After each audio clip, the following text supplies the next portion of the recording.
Ba-da-dee-da, ba-ba, ba-da-dee-da. Ba-da-dee-da, ba-ba, ba-da-dee-da. Ba-da-dee-da, ba-ba, ba-da-dee-da. What are we but breath and thought? What are we but breath and thought?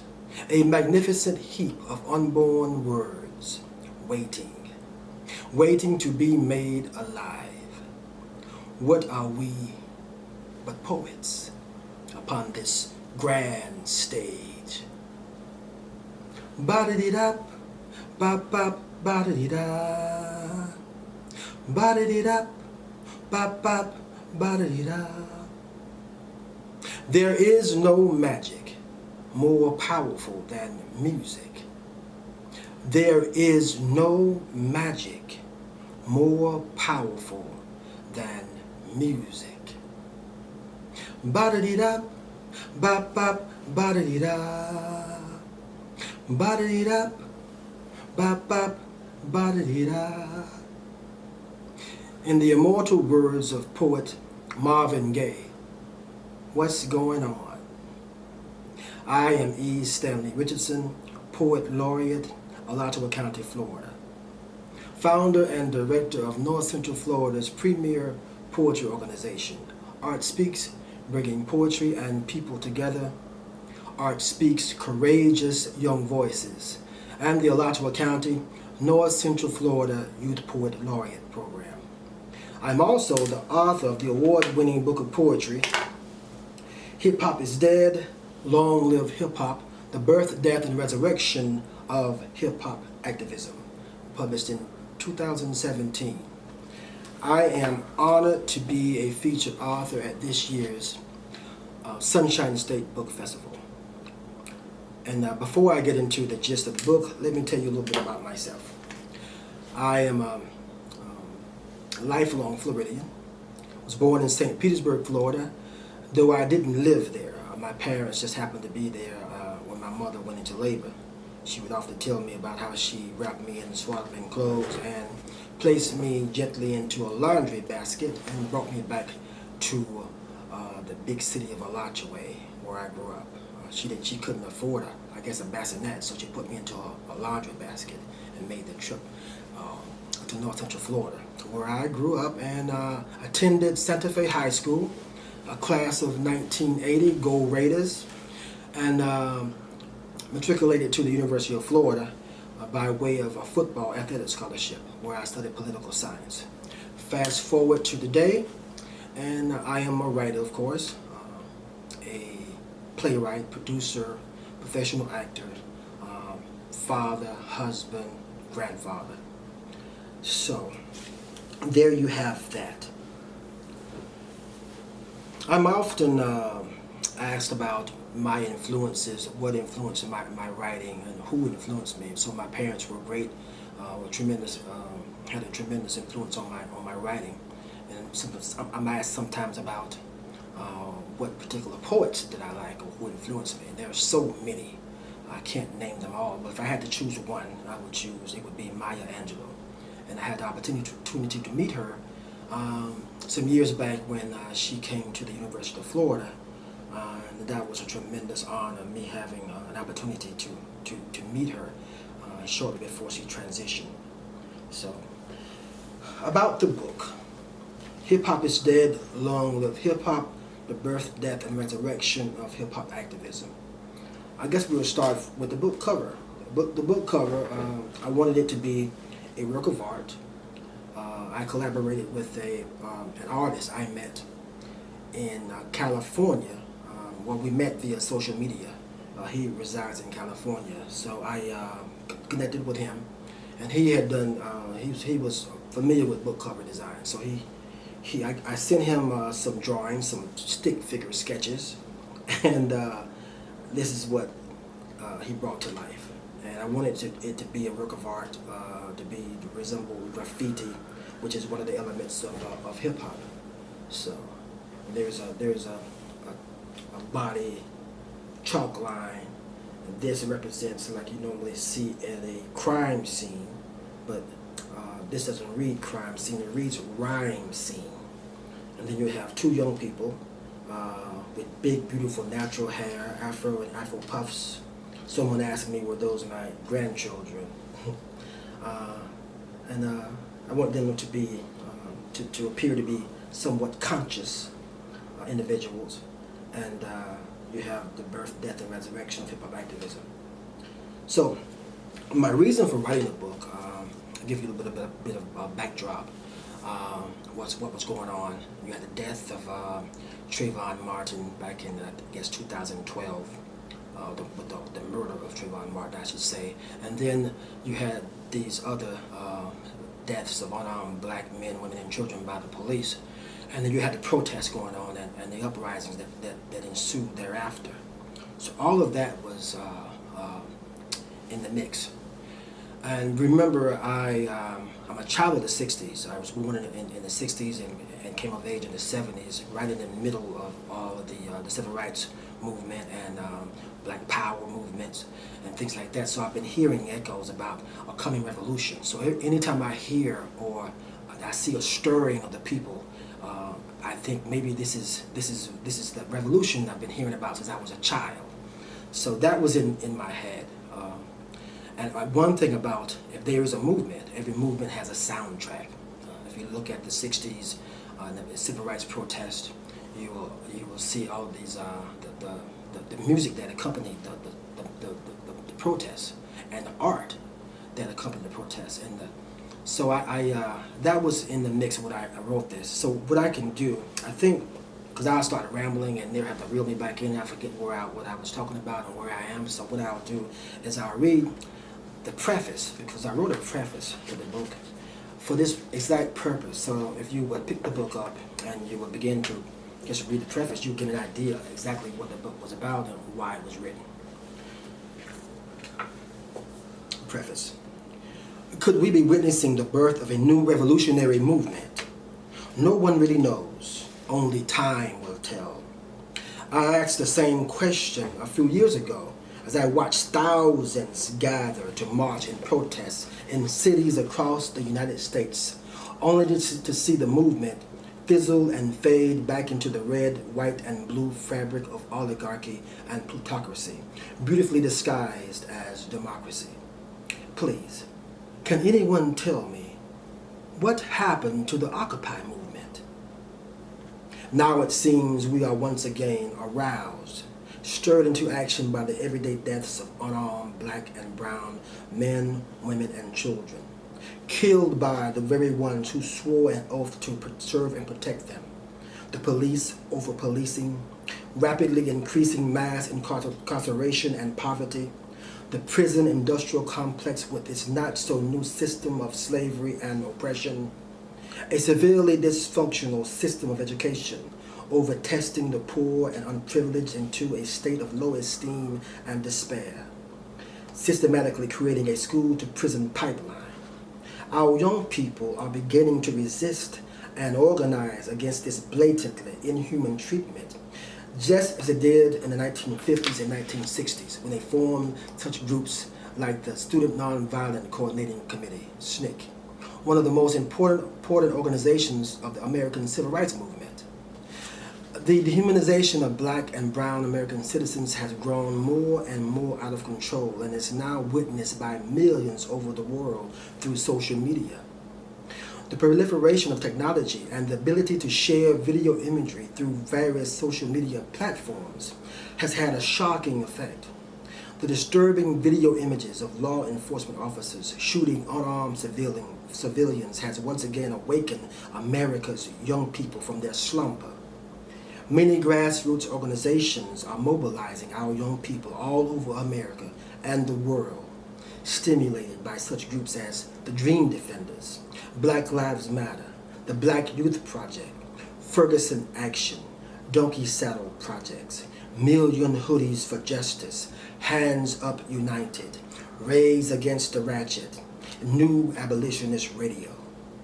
Yes, indeed, an ever-increasing number of America's young people are becoming conscious again. But for how long? How long will this beauty from ashes continue? How long will it last? Will it fizzle and fade like the other social justice movements of the past? Will it be derailed by some mysterious, invisible force? Will this be just another brief moment in history, American history, or will it become a long overdue revolutionary movement forever etched into our nation's stone? Yes, only time will tell. But there is one thing that is certain. We will need a song. Every movement has a soundtrack, a song. A revolutionary movement is only as strong as the art form supporting it. This is why the current fraudulent, commercialized representation of hip-hop is so detrimental to the revolutionary movement for social justice. A revolutionary movement and the artistic expression within the movement coexist as one, simultaneously giving birth and power to the other, continuously sustaining itself, constantly providing the necessary energy and power to itself and the people connected to it. This is the essence of socially conscious art. This is the responsibility of the seriously committed, socially conscious artist. This is why we need hip-hop to give us a song, a powerful song, a positive song, a revolutionary song, a song for the ages, an anthem for our time, a song that will forever unite and galvanize the people. Write the song, sing the song, be the song. Long live hip-hop. So that will give you some idea about what was going on in my head and the impetus for me to write this book. The book, these poems, in many ways, I always ask the question when I say there is no magic more powerful than music. This book of poems is a celebration of Black creative expression, specifically music and its relationship to social justice struggle, and what happens to Black creative expression in an oppressive colonial environment. These poems in this book in many ways serve as an examination of this phenomenon, using hip-hop and rap music as a catalyst. It is said that if you want to change a people's culture, you start by changing their music. Even before you attack the narrative, you attack the music and alter the art form. The poems in this book are mostly persona poems, and they're characters created by me, but they're based on the voices of my community, the village that raised me. I created characters from these different people that I encountered in my childhood and growing up into my early adulthood. Let me read to you the prologue poem. The book you can read, you can start anywhere in this book. These are poems, and they're written. I wanted them to be easy to read. I can't remember years ago I read this book. I don't remember the title of the book, but what I do remember was how easy and familiar the language was, and how easy it was for me to read. And when we are trying to get young people to read, especially young people who may not be familiar with books or may be intimidated by words on a page, poetry is a form that I think is less intimidating. You have these broken lines, you have this white space. It gives you a chance to breathe and absorb. And I think this book is an excellent book for young adults, teens. Not too young, because it gets kind of heavy sometimes. But I think it's a great book for especially young Black boys to get into. And so I'll read prologue poem and give you an idea about what the book is about. And like I said, you can start anywhere. You can pick this book up, open it up, and there's a poem. But it is written from birth, death to resurrection. So there's a beginning, there's a middle, and there's an ending. And it's done in poetic form, but you can pick it up and start reading anywhere. But this is prologue poem, and this poem will give you an idea about the poems contained in the book and I guess the influence behind the poetry. Prologue poem. This is a book of poetry. This is a book of poetry. This is a book of poetry and poetic prose, born from the womb of those ancestors' song. Africa's rhythm. Africa's rhythm. Africa's rhythm, royal and free. This is a book of poetry. Kingdom chant, morning song, midnight calling. Kingdom chant, long, long, long before Negro, slave narrative, cotton field song, gospel song, freedom song, blues, rhythm, rhythm, blues, my baby ain't got no shoes song, jazz song, soul, soul and rock and roll song, reggae song, funk, funk and more funk. Don't stop, don't stop, don't stop. Hip hop song, hip hop, hip hop, hip hop. They can't stop this thing we sing song, divine offspring song, push from fertile womb between black thighs of expression and revolution song. Their only solution is to distort it into perversion song. And I'll just read a couple more poems from the book, and you can get an idea about the flavor of the book. And if you want to get this book, also you can get it at Amazon. It's available at Amazon and local bookstores all across the country. This is a poem called We Hip Hop.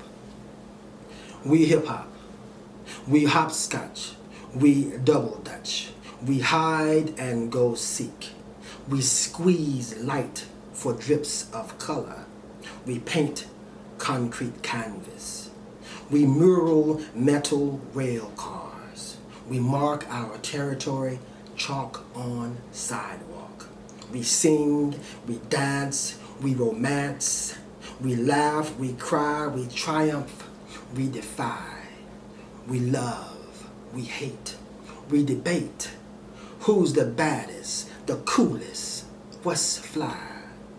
We scratch and battle, we spin on our head. We know there's always more to be said, so we spit fire into life.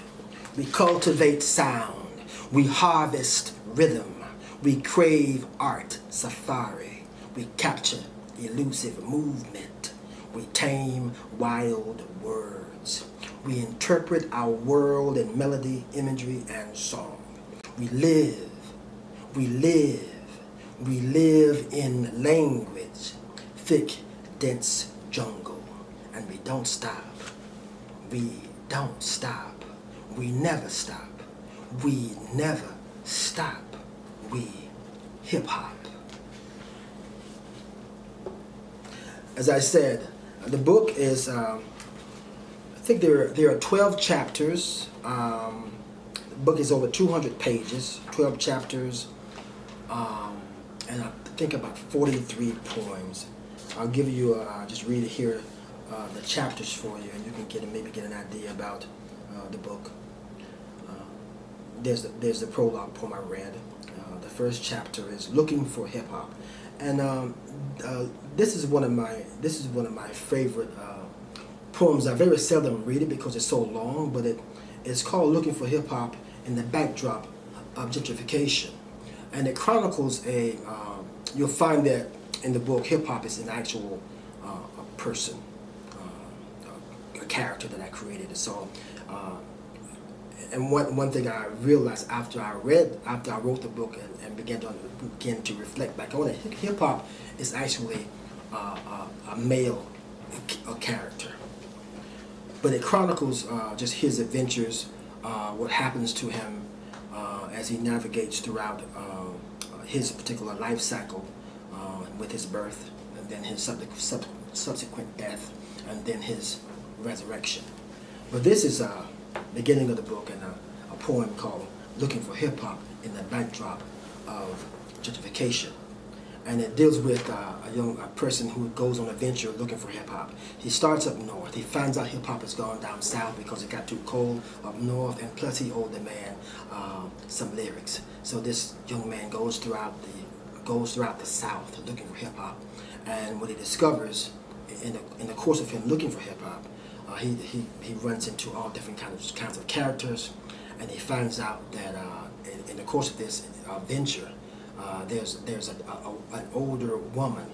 Her name is Miss Ida Mae Strong, and she's been displaced because they built a coffee shop where her house used to be, and so he's looking for hip hop, and the old men in the community are also looking for Miss Ida Mae because they don't know what happened to her, because there's a coffee shop there where her house used to be.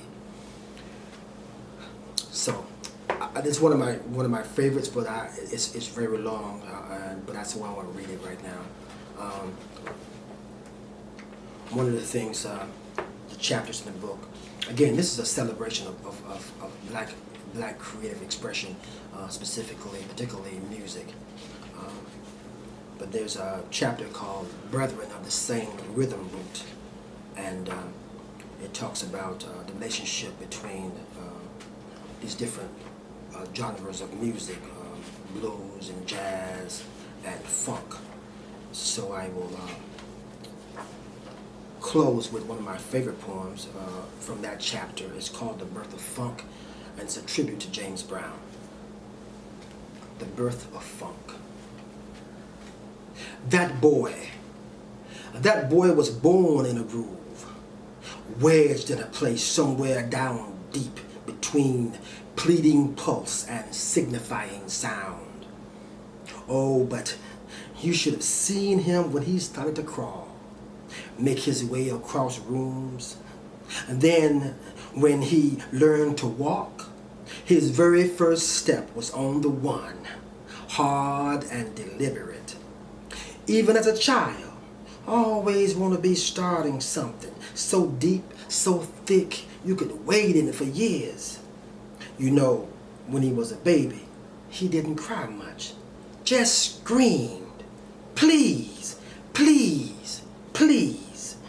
Not begging, but needing to be recognized, worthy, legitimate, trying to make sense of it all. At first, his mama didn't understand, thought something was wrong with the child. Then she realized the reason why she couldn't quite comprehend the rhythm of her birth pain. Remembering the mysterious words the preacher man told her, kneeling down between her thighs, his hands on her swollen belly like he holding a sacred urn.